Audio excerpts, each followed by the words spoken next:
Hello મારા વાલા મિત્રો કેમ છો? મજામાં ને? મિત્રો આપનું હું ફરી સ્વાગત કરું છું આપણે એક નવા વિડીયો સાથે. મિત્રો આજે આપણે અભ્યાસ કરવાના છીએ એમકોમ સેમેસ્ટર 1 એકાઉન્ટ 1 અને તેમાં પણ મિત્રો શાસક કંપનીના હિસાબો નામનું ચેપ્ટર આપણે ગણીએ છીએ, મતલબ કે અભ્યાસ કરીએ છીએ. તેનો આજે આપણે દાખલા નંબર 12નો અભ્યાસ કરવાના છીએ.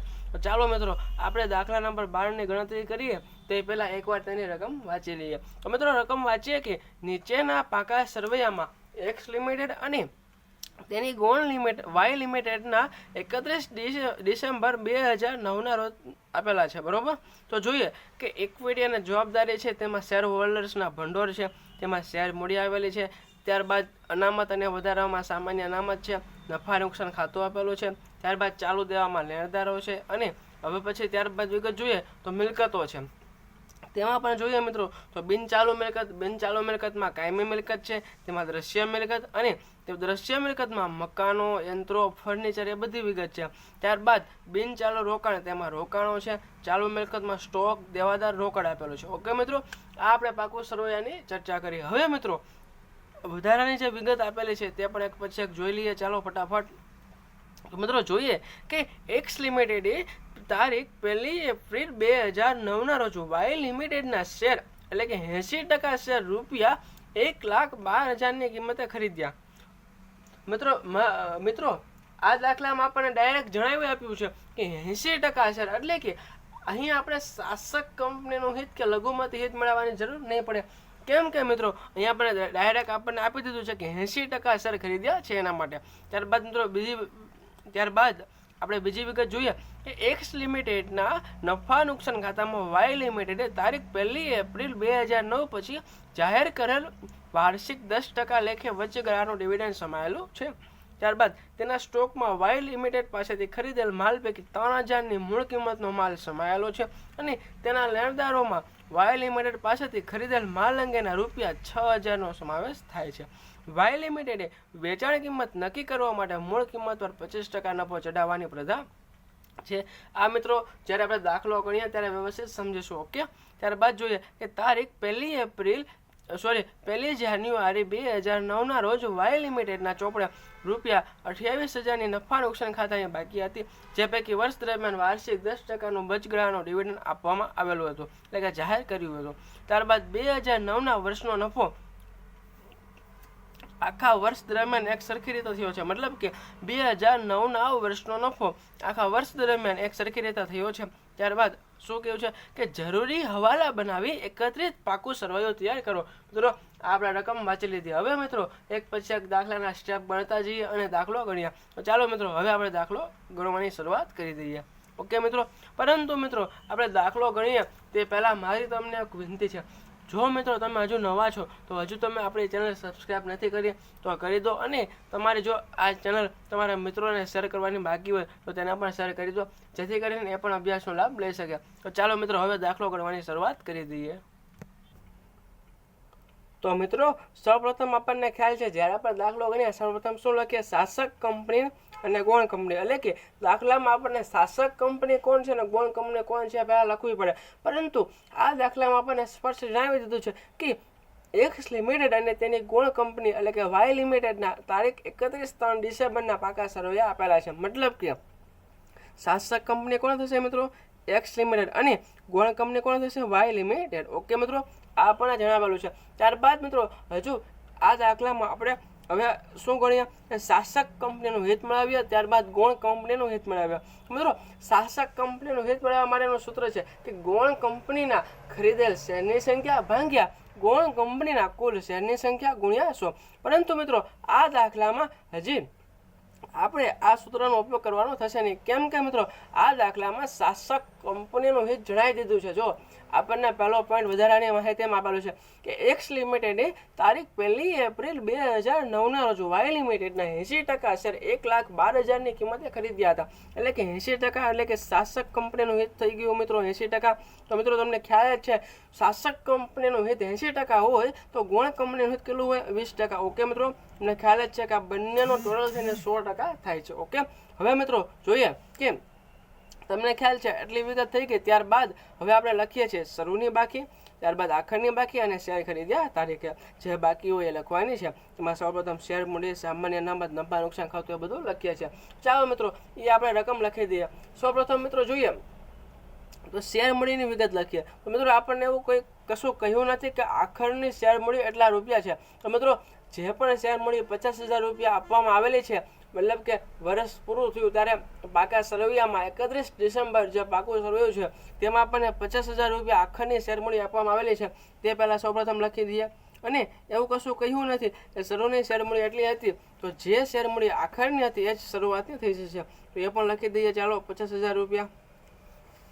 ત્યારબાદ મિત્રો જો શરૂઆતની શેર મૂડી 50,000 હોય અને આખરની 50,000 હોય, તો જ્યારે આપણે શેર ખરીદીએ છીએ મિત્રો ત્યારની શેર મૂડી પણ 50,000 રૂપિયા થશે. એ પણ લખી દઈએ. ચાલો ત્યારબાદ મિત્રો સામાન્ય અનામત. તો જો મિત્રો પાકા સરવૈયામાં સામાન્ય અનામત આપવામાં આવેલું છે, તેમાં આખરની પહેલાં બાકી લખી દઈએ. તો સામાન્ય અનામત આખરની બાકી કેટલી છે? 2,000. ઓકે, ચાલો એ લખી દીધું. ત્યારબાદ સાથે સાથે મિત્રો રકમમાં જો સામાન્ય અનામત પાકા સરવૈયામાં 2,000 રૂપિયા આપવામાં આવેલું છે, સાથે કાઉન્સમાં એમાં તારીખ લખેલ છે 1/1/2009. એટલે મિત્રો શરૂઆતનું સામાન્ય અનામત પણ 2,000 છે ને આખરનું પણ 2,000 છે એમ કહેવા માગે છે. તો શરૂઆતનું પણ 2,000 લખી દઈએ મિત્રો. જો મિત્રો શરૂઆતનું 2,000 સામાન્ય અનામતની બાકી હોય અને આખરની બાકી પણ 2,000 રૂપિયા હોય, તો શેર ખરીદીએ ત્યારે કેટલી બાકી હોય? 2,000 રૂપિયા. તો લખી દઈએ. ચાલો ત્યારબાદ મિત્રો નફા નુકસાન ખાતું જોઈએ. તો નફા નુકસાન ખાતાની આખરની બાકી કેટલી છે મિત્રો? 36,000 રૂપિયા. લખી દઈએ 36,000. ત્યારબાદ મિત્રો શરૂઆતની બાકી એમાં જો નીચે જણાવેલું છે કે એક્સ લિમિટેડના નફા નુકસાન ખાતામાં વાય લિમિટેડે 1 એપ્રિલ 2009 પછી જાહેર કરેલ વાર્ષિક 10% એટલે કે વચગાળાનું ડિવિડન્ડ સમાયેલું છે. ઓકે મિત્રો, ઓકે, વચગાળાનું જે ડિવિડન્ડ આપવામાં આવેલું છે એ સમાયેલું છે. ઓકે, તો મિત્રો આજે નફા નુકસાન ખાતાની શરૂઆતની બાકી છે એની વિગત જો આપણને ચોથા નંબરના પોઈન્ટમાં આપવામાં આવેલી છે કે તારીખ 1 જાન્યુઆરી 2009ના રોજ વાય લિમિટેડના ચોપડે ₹28,000ની નફા નુકસાન ખાતાની બાકી હતી. એ લખી દઈએ 28,000 રૂપિયાની નફા નુકસાન ખાતાની બાકી હતી. ઓકે, એટલે કે શરૂઆતની બાકી 28,000 રૂપિયા મળી ગયા. ત્યારબાદ સાથે શું જણાવ્યું છે કે જે પૈકી વર્ષ દરમિયાન વાર્ષિક 10%નું વચગાળાનું ડિવિડન્ડ જાહેર કર્યું હતું અને 2009ના વર્ષનો નફો આખા વર્ષ દરમિયાન સરખી રીતે થયો છે. એટલે કે મિત્રો વચગાળાનું ડિવિડન્ડ જાહેર કર્યું છે. જ્યારે પણ મિત્રો આ રીતે વચગાળાનું ડિવિડન્ડ આપવામાં આવેલું હોય અને તો ત્યારે મિત્રો, પરંતુ મિત્રો તમને ખ્યાલ છે વચગાળાનું ડિવિડન્ડ એટલે કે 6 માસ, તમને ખ્યાલ છે કે વચગાળાનું ડિવિડન્ડ અલગ અલગ રીતે હોઈ શકે. ક્યારેક 3 માસ માટે પણ હોઈ શકે, ક્યારેક 6 માસ માટે પણ હોઈ શકે. તો મિત્રો આપણે અહીં ધારીએ કે 6 માસ માટે વચગાળાનું ડિવિડન્ડ આપવામાં આવેલું હોય.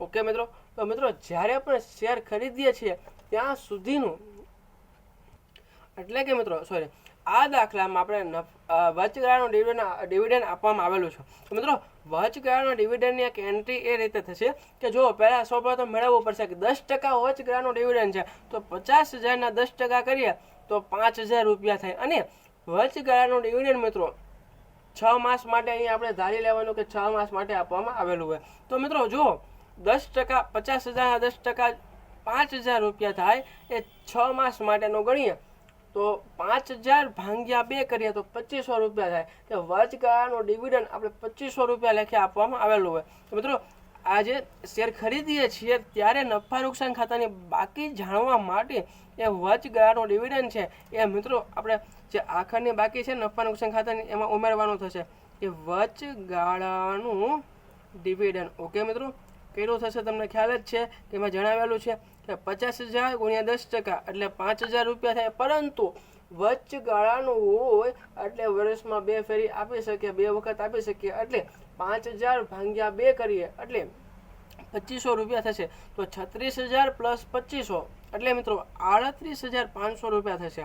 તો મિત્રો 38,500 અને હવે ધારો કે એટલા દાખલા ગણ્યા, ડાયરેક્ટ તમને ખ્યાલ આવી ગયો હશે કે અહીંયા કેટલા રૂપિયા લખવા. તો મિત્રો હજી એક બાબત આપણે લખવાની ભૂલી ગયા. શું કે મૂડી નફો કેટલો થશે અને મહેસૂલી નફો કેટલો થશે લખી દો. જો કારણ કે તમને ખ્યાલ છે કે શેર ખરીદીએ પછી કોઈ પણ પ્રકારનો નફો થાય તેને મહેસૂલી નફો કહે છે, અને શેર ખરીદ્યા પહેલાં એનો કોઈ પણ પ્રકારનો નફો હોય તો તેને મૂડી નફો કહેવાય છે. ઓકે, અહીં છે આપણે 3 માસ અને અહીં કેટલા માસ થશે મિત્રો?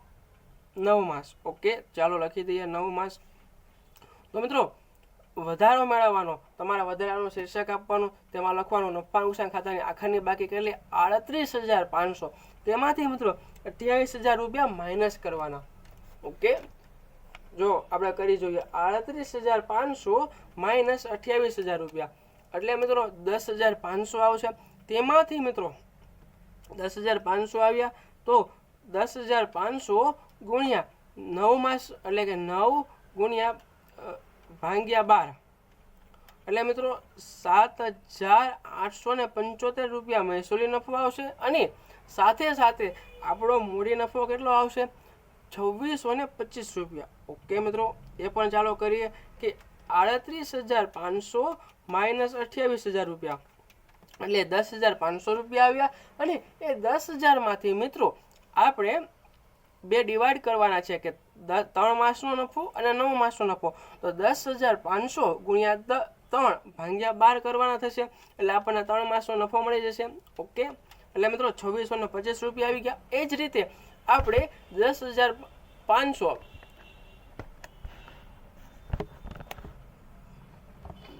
કઈ રીતે મિત્રો કે 38,500 માઇનસ 28,000 એટલે 10,500 ગુણ્યા 9 ભાગ્યા 12 એટલે કે 9 માસનો મહેસૂલી નફો મળી ગયો. હવે મિત્રો 28,000 પ્લસ 2,625 રૂપિયા એટલે કે 30,625 રૂપિયા આપણો શેર ખરીદીએ છીએ એ તારીખનો નફા નુકસાન ખાતું મળી ગયું. ઓકે, અને મિત્રો આ દાખલામાં એક બાબત જોવાની કે આ આપણે જે શેર ખરીદીએ છીએ ત્યારે નફા નુકસાન ખાતાની કેટલી બાકી હોય તેના માટે આ ગણતરી આ રીતે કરવાની. જ્યારે લઘુમતી હિત મેળવીએ છીએ મિત્રો ત્યારે આ જે નફા નુકસાન ખાતું છે એ 38,500 લેખે નહીં ગણવાનું, પણ માત્ર ને માત્ર 36,000 લેખે ગણવાનું થશે. ઓકે મિત્રો, આ દાખલામાં થોડું કંઈક અલગ છે, એના માટે દાખલો ગણવામાં આવેલો છે કે જ્યારે પણ આ પ્રમાણેનું હોય ત્યારે શેર ખરીદીએ છીએ ત્યારે નફા નુકસાન ખાતાની કેટલી બાકી છે એ મેળવવા માટે વચગાળાનું ડિવિડન્ડ આખરની બાકીમાં ઉમેરવાનું અને શરૂઆત અને જ્યારે શેર ખરીદીએ છીએ ત્યારનું નફા નુકસાન ખાતું આપણને મળી જાય. પરંતુ લઘુમતી હિત મેળવીએ છીએ ત્યારે આ ઉમેરેલું જે બાબત છે એ લખવાની થશે નહીં, એટલે કે 38,500 લઘુમતી હિત જેટલું નહીં લેવાશે, માત્ર ને માત્ર 36,000 રૂપિયા છે એ બાબત ધ્યાનમાં લેવાશે. જો કે હમણાં દાખલો ગણ્યા ત્યારે તમને વ્યવસ્થિત સમજાશે. ઓકે, આગળ સ્ટેપ ગણ્યા ત્યારે. ઓકે, ચાલો હવે આગળનો દાખલો જોઈએ, એટલે કે આગળનો સ્ટેપ જોઈએ. મિત્રો આ બાબત થઈ ગઈ, ત્યારબાદ આપણને ખ્યાલ છે કે હવે આપણે પાઘડી કે મૂડી અનામતની ગણતરી કરીએ છીએ. તો મિત્રો લખી દેવાનું પાઘડી કે મૂડી અનામતની ગણતરી, અને સાથે સાથે કાઉન્સમાં લખી દેવાનું કે શાસકનો ભાગ કેટલો છે મિત્રો? 80%. જો કે દાખલામાં આપણને આપી દીધેલું છે. ત્યારબાદ મિત્રો શેર મૂડી લખી દઈએ. તો તમને ખ્યાલ છે કે પાઘડી કે મૂડી અનામતની ગણતરી કરતી વખતે આ શેર મૂડી, સામાન્ય અનામત, નફા નુકસાન ખાતું એ શેર ખરીદીએ છીએ ત્યારે જે બાકી આપવામાં આવેલું હોય તે લખવાની થશે. જોઈએ મિત્રો કે 50,000 રૂપિયા શેર ખરીદીએ ત્યારે શેર મૂડી છે તો 50,000 ગુણ્યા 80%. ઓકે મિત્રો, ત્યારબાદ સામાન્ય અનામત કેટલું છે? 2,000 ગુણ્યા 80%. ઓકે મિત્રો, આ પ્રમાણે લખી દેવાનું. અને નફા નુકસાન ખાતું કેટલું છે મિત્રો? 30,625 ગુણ્યા 80%. એટલે મિત્રો 50,000 ગુણ્યા 80% એટલે 40,000 રૂપિયા. ત્યારબાદ મિત્રો 2,000 ગુણ્યા 80% એટલે 1,600 રૂપિયા. ત્યારબાદ મિત્રો 30,625 ગુણ્યા 80% એટલે 24,500. હવે ટોટલ કરીએ મિત્રો કે 40,000 પ્લસ 1,600 પ્લસ 24,500 એટલે 66,100 રૂપિયા જવાબ આવશે. એટલે કે આપણે ઇક્વિટી શેરની આંતરિક કિંમત મળી કેટલી? 66,100. તેમાંથી મિત્રો ઇક્વિટી શેરની ખરીદ કિંમત માઇનસ કરીએ તો ઇક્વિટી શેરની ખરીદ કિંમત કેટલી છે?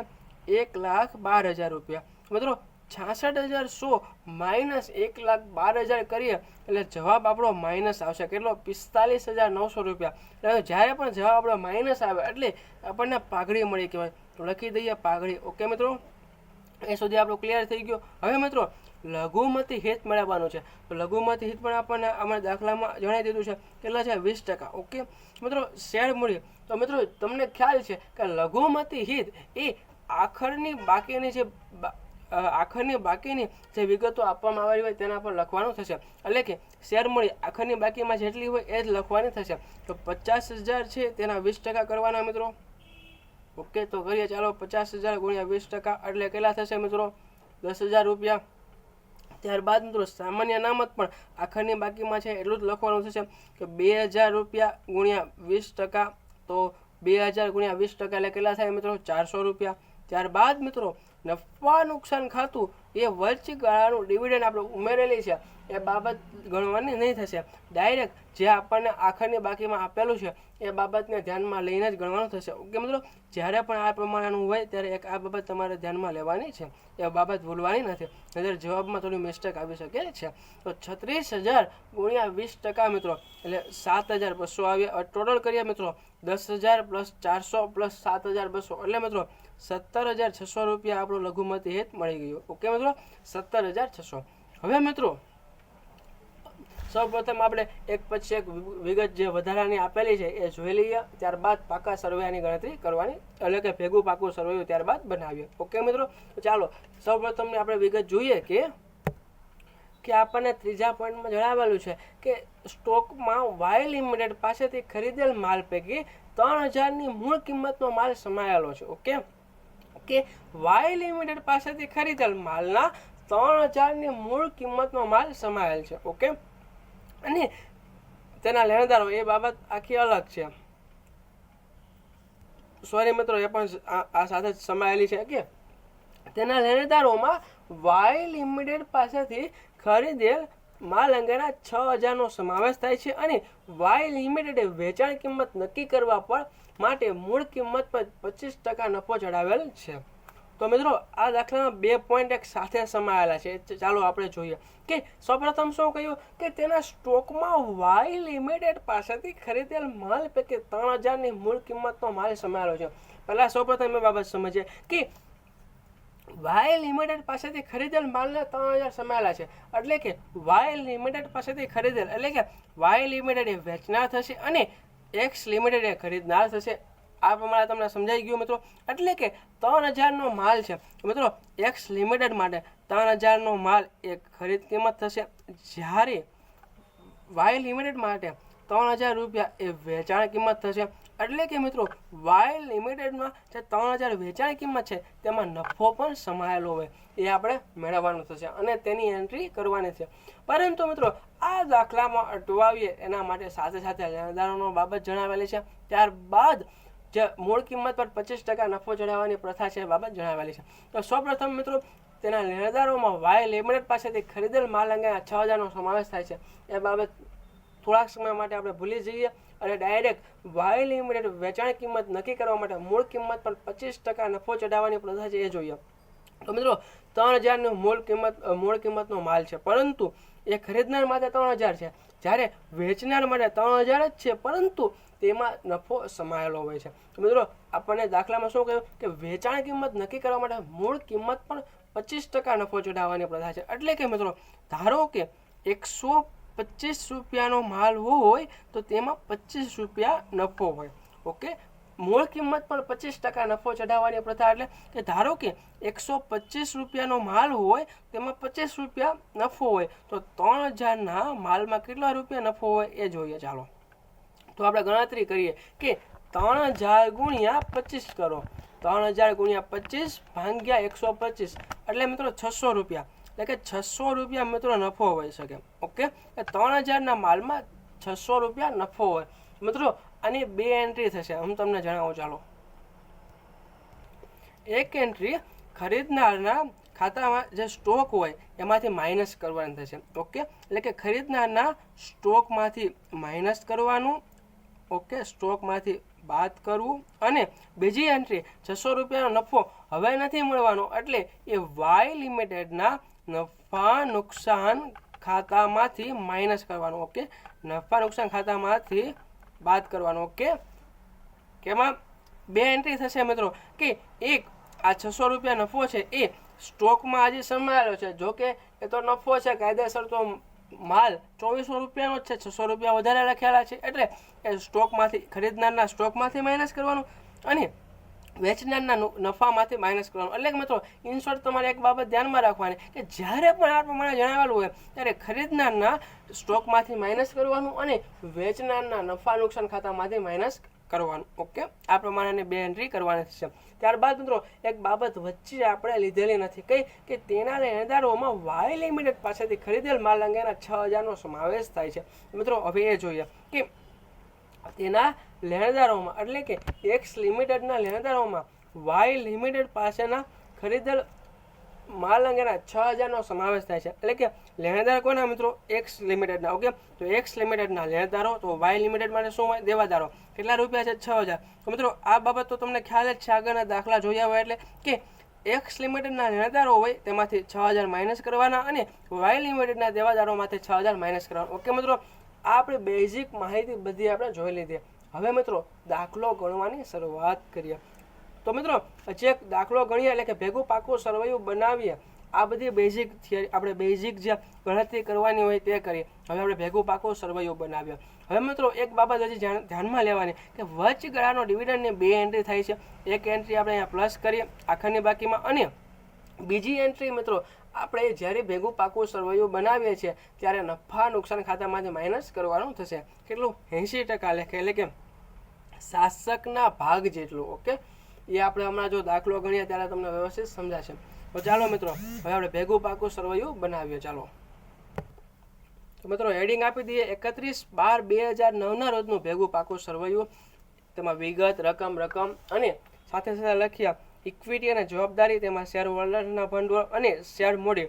તો મિત્રો તમને ખ્યાલ છે કે જ્યારે પણ આપણે ભેગું પાકું સરવૈયું બનાવીએ છીએ ત્યારે ગૌણ કંપનીની શેર મૂડી અને ગૌણ કંપનીમાં કરેલ રોકાણ એ બાબત લખવાની થશે, અને એટલે કે ભેગા પાકા સરવાળામાં એ બાબત લખાશે નહીં. ઓકે, જો કે તમને ખ્યાલ જ છે. તો મિત્રો એક્સ લિમિટેડની શેર મૂડી કેટલી છે? 1,50,000 રૂપિયા. તો લખી દઈએ મિત્રો 1,50,000. ત્યારબાદ મિત્રો અનામત અને વધારાઓમાં સામાન્ય અનામત આપવામાં આવ્યું છે. તો સામાન્ય અનામત મિત્રો એક્સ લિમિટેડનું લખાશે, કેમ કે વાય લિમિટેડનું લખાય, પરંતુ જો મહેસૂલી અનામત આપવામાં આવ્યો એટલે કે મહેસૂલી નફામાં સામાન્ય અનામતનો જે તફાવત કરેલો હોય તો લખવાનું થશે. પરંતુ અહીં મહેસૂલી નફામાં સામાન્ય અનામતનો કોઈ પણ પ્રકારનો તફાવત આવેલો નથી. જેથી કરીને આપણે અહીં ખાલી માત્ર ને માત્ર એક્સ લિમિટેડનું સામાન્ય અનામત લખવાનું થશે. તો કેટલું છે મિત્રો? 95,000. તો લખી દઈએ મિત્રો 95,000 રૂપિયા. ત્યારબાદ મિત્રો નફા નુકસાન ખાતું. હવે તમે વ્યવસ્થિત જોજો કે એક્સ લિમિટેડનું નફા નુકસાન ખાતું લખી લઈએ પહેલાં કે 80,000 રૂપિયા, અને તેમાંથી મિત્રો વચગાળાનું ડિવિડન્ડ માઇનસ કરવાનું થશે. પરંતુ મિત્રો કેટલું માઇનસ કરવાનું? 80% લેખે, એટલે કે શાસક કંપનીના હિત જેટલું. તમને ખ્યાલ છે કે 50,000ના 10% લેખે ડિવિડન્ડ છે, અને તે આપણે 6 માસ માટેનું જ છે. એટલે કે એના 50%, એટલે કે ભાગ્યા 1/2 કરવાનું, એટલે કે 2500 રૂપિયા ડિવિડન્ડ છે એ 80% લેખે અહીંયા આપણે લખવાનું થશે. એટલે કે 2500 ગુણ્યા 80% એટલે 2000 રૂપિયા માઇનસ કરવાના થશે. ઓકે મિત્રો, તો માઇનસ કરી દઈએ 2000, એટલે કે 80,000 માઇનસ 2000 એટલે કેટલા થાય મિત્રો? 78,000 રૂપિયા.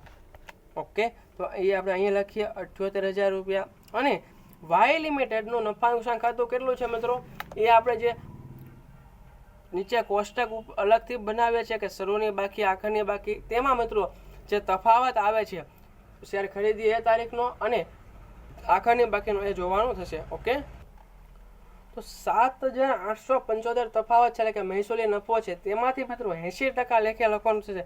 તો 7,875 એના 80% એટલે 6,300 રૂપિયા એ લખવાના થશે મિત્રો. ઓકે, અને મિત્રો તમને ખ્યાલ છે કે વેચનાર એટલે કે વાય લિમિટેડના નફા નુકસાન ખાતે 600 રૂપિયા જે નફા સ્ટોક પૈકી રહેલો છે એ નફો આપણે જે આગળ ગણતરી કરેલી છે કે વાય લિમિટેડ એટલે કે વેચનારના નફામાંથી માઇનસ થશે શું? 600 રૂપિયા.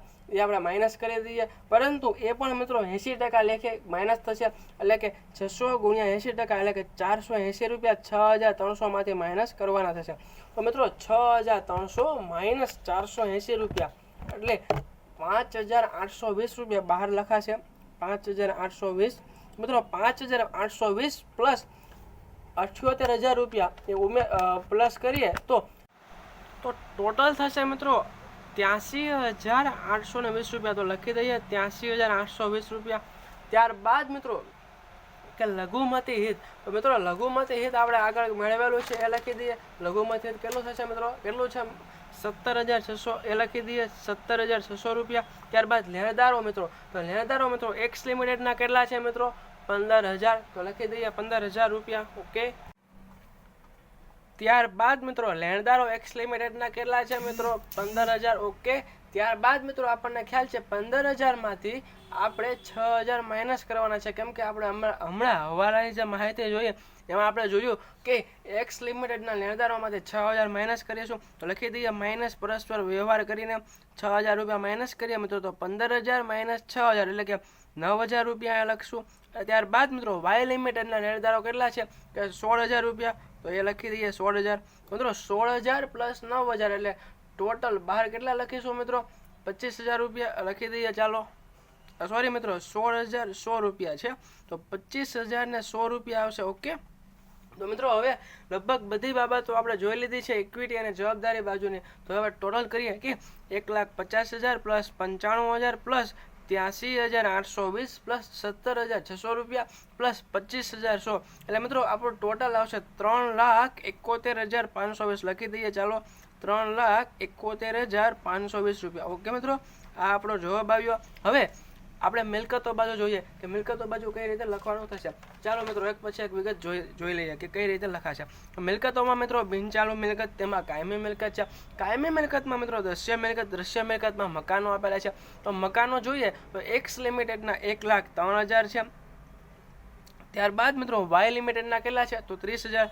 લખી દઈએ મિત્રો. તો ટોટલ કરીએ મિત્રો કે 1,03,000 પ્લસ 30,000 એટલે કે 1,33,000 રૂપિયા લખાશે. ત્યારબાદ મિત્રો યંત્રો એક્સ લિમિટેડના કેટલા છે? 25,000 રૂપિયા. ત્યારબાદ મિત્રો વાય લિમિટેડના કેટલા છે? 24,000. તો એ બંનેનો ટોટલ કરીએ મિત્રો તો બહાર કેટલા લખીશું? 49,000. તો લખી દઈએ. ચાલો, 49,000. ત્યારબાદ મિત્રો ફર્નિચર, તો એક્સ લિમિટેડનું કેટલું છે? 5,000. અને મિત્રો વાય લિમિટેડનું કેટલું છે? ચાલો જોઈએ કે 3100 રૂપિયા. તો લખી દઈએ 3,100 રૂપિયા. હવે મિત્રો આ બંને બાબતના ટોટલ કરીએ તો 8,100 રૂપિયા બહાર લખીએ. ઓકે. હવે મિત્રો જોઈએ પાઘડી, એટલે કે મિત્રો આ દાખલામાં આપણે પાઘડી મેળવી છે, તો પાઘડીને આપણે અદ્રશ્ય મિલકત કરીને અહીંયા લખીશું. તો મિત્રો પાઘડી આપણે કેટલી મેળવી? તો લખી દઈએ. ચાલો ફટાફટ જોઈ લઈએ. ચાલો, પાઘડી કેટલી મેળવી મિત્રો? આપણે 45,900. તો લખીએ 45,900 રૂપિયા આપણે પાઘડી મેળવેલી છે તે. પછી મિત્રો બિનચાલુ રોકાણમાં સ્ટોક લખીએ. તો સ્ટોક મિત્રો એક્સ લિમિટેડનું કેટલું છે જોઈએ. ચાલો કે 34,000 રૂપિયા. તો લખી દઈએ 34,000 સ્ટોક. ત્યારબાદ મિત્રો વાય લિમિટેડના સ્ટોક કેટલો છે? તો મિત્રો 20,200, એ લખી દઈએ. પરંતુ મિત્રો આપણને હવાલો આપેલો છે, એ આપણે કયો ત્રીજા નંબરનો હવાલો છે કે તેના સ્ટોકમાં વાય લિમિટેડ પાસેથી ખરીદેલ માલ પૈકી 3,000ની મૂળ કિંમતનો માલ સમાયેલો છે. મિત્રો આમાં આપણે મૂળ કિંમત 3,000નો સમાયેલો છે, તેમાં આપણે 600 રૂપિયા નફો સમાયેલો છે, એ આપણે મેળવ્યું. એટલે આ આપણે વાય લિમિટેડના સ્ટોકમાંથી માઇનસ કરીશું, પરંતુ શાસકના ભાગ જેટલું, એટલે કે 600 રૂપિયા જે આપણે નફો આગળ મેળવ્યો અને 80% એટલે કે 480 રૂપિયા 20,200માંથી આપણે માઇનસ કરીશું. તો મિત્રો 20,200 માઇનસ 480 એટલે કે 19,720 રૂપિયા આવ્યા. તો મિત્રો હવે 34,000 પ્લસ 19,720નું ટોટલ કરીએ તો બહાર કેટલા લખીશું? 53,720. તો લખી દઈએ. ચાલો, 53,720 રૂપિયા. ઓકે મિત્રો. ત્યારબાદ મિત્રો દેવાદારો છે. દેવાદારો એક્સ લિમિટેડના કેટલા છે? 28,000. તો લખી દઈએ. ચાલો, 28,000. ત્યારબાદ મિત્રો વાય લિમિટેડના દેવાદારો કેટલા છે? 15,800. પરંતુ તમને ખ્યાલ છે હવાલા પ્રમાણે આમાંથી આપણે માઇનસ કરવા પડશે, કેમ કે આપણે આગળ હવાલામાં જોયું છે એ માટે. તો 15,800 માઇનસ પરસ્પર વ્યવહાર કરીને આપણે માઇનસ કરીએ. કેટલા માઇનસ કરીશું મિત્રો? 6,000 રૂપિયા. તો 15,800 માઇનસ 6,000 એટલે કેટલા લખીશું? 9,800. તો મિત્રો 9,800 પ્લસ 28,000 એટલે બહાર કેટલા લખાશે? 37,800. તો લખી દઈએ. ચાલો, ત્યારબાદ મિત્રો રોકડ એક્સ લિમિટેડની કેટલી છે? 33,000 રૂપિયા. અને વાય લિમિટેડની કેટલી છે? ચાલો જોઈએ કે કેટલા છે? 11,000. ઓકે, લખી દઈએ. હવે ટોટલ કરીને બહાર લખી દઈએ 33,000 પ્લસ 11,000 ટોટલ કેટલું થશે મિત્રો? 44,000 રૂપિયા. ઓકે મિત્રો, હવે લગભગ બધી બાબત આપણે મિલકતો બાજુ જોઈ લીધી છે. હવે એકવાર ટોટલ કરીએ કે 1,33,000 plus 49,000 plus 8,100 plus 45,900 plus 53,720 plus 37,800 plus 44,000 એટલે મિત્રો આપણું ટોટલ કેટલું આવ્યું 3,71,520 એટલે કે મિત્રો બંને જવાબ સેમ થઈ ગયા એટલે કે આપણો દાખલો સાચો છે મિત્રો અહીંયા આપણો આ દાખલો પૂર્ણ થાય છે જો તમને કંઈ પણ પ્રકારનો પ્રોબ્લેમ જણાય તો તમે કમેન્ટમાં જણાવજો અને મિત્રો આવા જ નવા દાખલા જોવા માટે હમણાં જ આપણે ચેનલ સબસ્ક્રાઈબ કરી દો તો મિત્રો ચાલો હવે મળીએ નવા વિડીયો સાથે ધન્યવાદ